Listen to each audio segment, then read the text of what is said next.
All right, y'all. Good morning. It's December 18th, 5 o'clock in the morning. Cool thing is I've only got about an 8-mile drive, so I got plenty of time to get over there.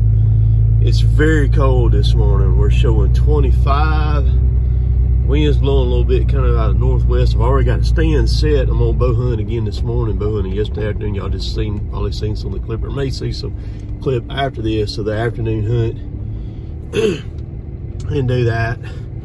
I have basically turned a muddy safety harness into a saddle, and that's kind of how I'm hunting. And you don't have to spend a bunch of money on a saddle or nothing like that. You can do it other ways very affordably, and I'll show you. And I've made up my own ropes and lanyards for everything, for my hang rope and my lineman's belt. I can't stand the lineman's crap that they call them lineman, man. That's some of the stuff that they're selling that y'all are buying. As far as like in the climbing world, like what we'd use in a tree, it would be no bueno, man, no bueno.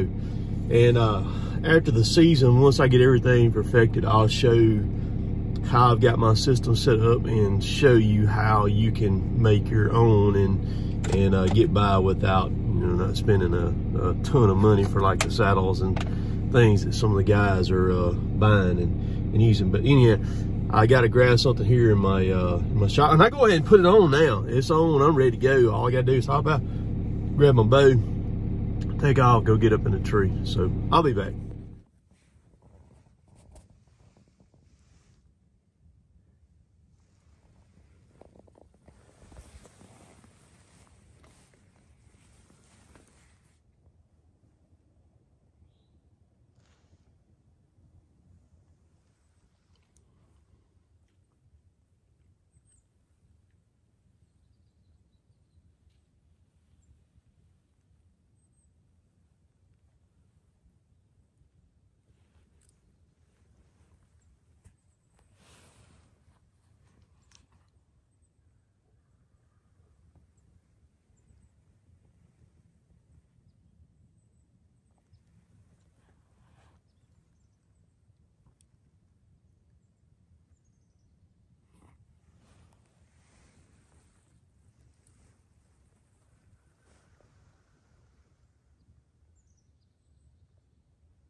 So this morning I was down there toward the end. You can see the feeder all the way down there off to the left.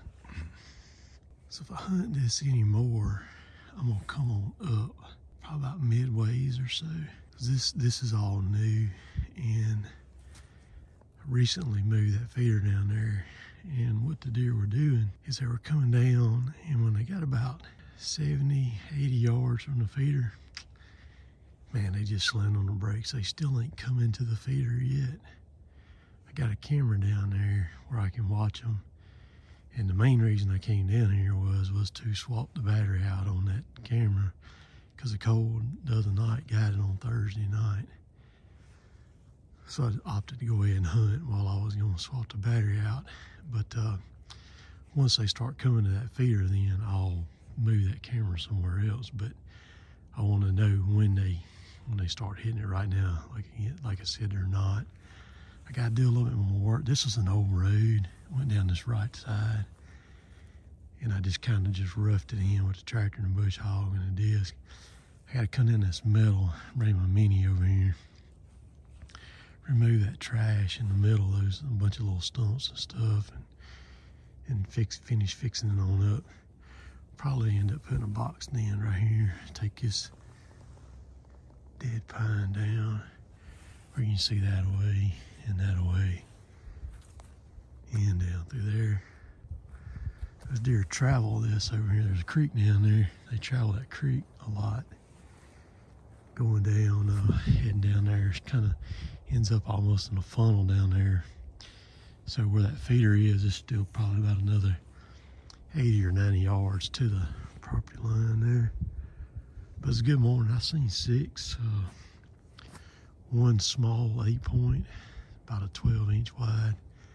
8-point, probably 2.5-year-old deer. Seen him. He actually came within bow range of me too. He was about 40 yards from me. Also had Matthews with me this morning, but cold morning too. Being 25, wind blowing. Also nice and crisp. So we're gonna walk on out to the truck. Probably come back this afternoon and I'll bow hunt again. Probably I want to see what the wind's gonna do this evening, and probably be back up the other way up there somewhere. We'll see. Every one of those deer this morning came from downwind of me, and every one of them smelled me before they got to me. Throwed on the brakes. A couple of them just turned and went on their merry way. I did have one. It was actually that buck at 8-point. He blew at me 2 or 3 times. He never did stomp though. He went on his way.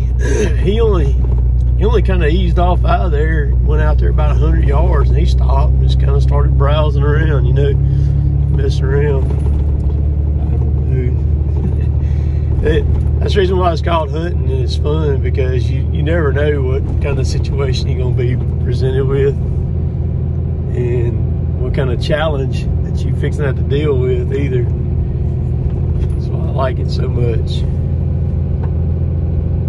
Fantastic morning though, sun's shining real nice. So I've pretty much about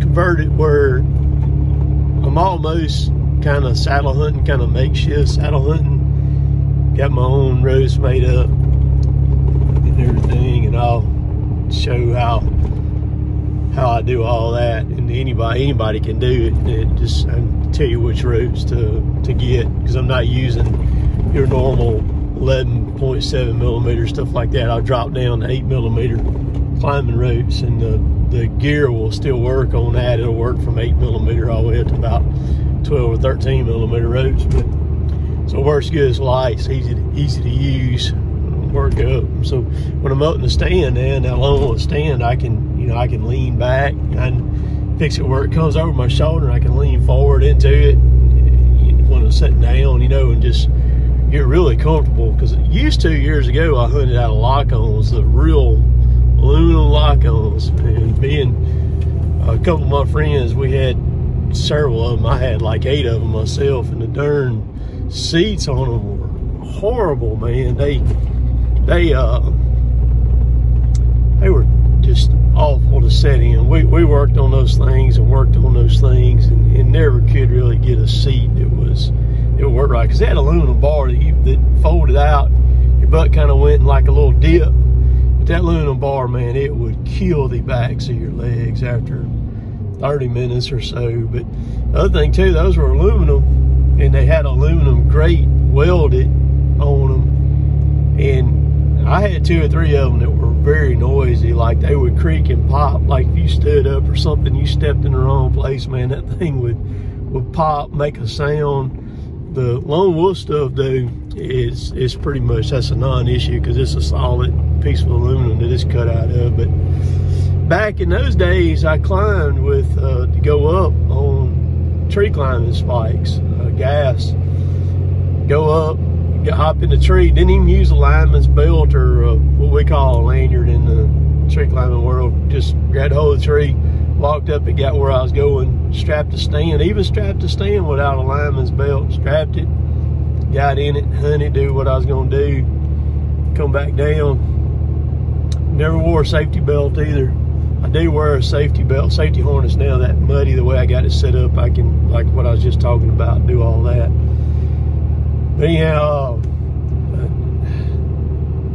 got lucky. I never had no issues except for one time I went to get out of the stand. I was in the river bottom hunting, and when I was in a willow, and when I went to step out and I gaffed in, I didn't gaff in good enough, obviously, because when I put all my weight on that gaff to take my other foot out of the stand to come out of it, the gaff that was in the tree popped out, and man, I bear hugged that tree like crazy.